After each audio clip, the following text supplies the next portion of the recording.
In this exercise tutorial, I'm going to be taking you through a lateral raise to 180 degrees. So a normal lateral raise, you'd have your feet at hip width apart, chest up, shoulders back, looking forwards.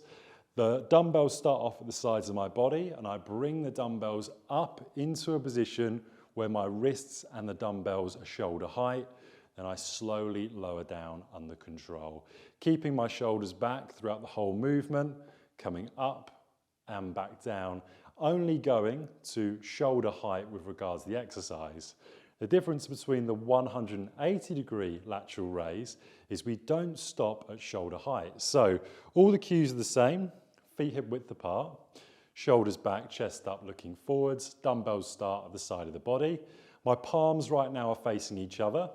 I come to that palm facing the floor position at halfway, and now look what happens. I keep coming up, dumbbells rotate and palms finish facing each other.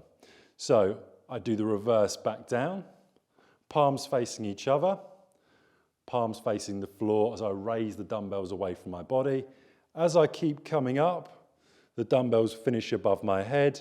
My arms always have what's called a soft elbow, and I rotate back and then go back to my start position. So when I'm doing this and when we're talking about a soft elbow, I don't want you to have the weights completely locked out at the elbow. So you've got what's called a soft or relaxed elbow when you're coming up all the way and back down. So one more time. Chest up, shoulders back, looking forwards. Dumbbells to the side of the body. And you're going to come up, finishing in a position where the dumbbells are above your head. Rotating when you get past that halfway mark, so past here.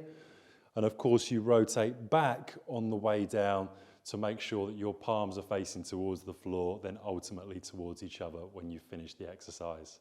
That's how to do a lateral raise to 180 degrees, and you would repeat that for your desired amount of sets and repetitions.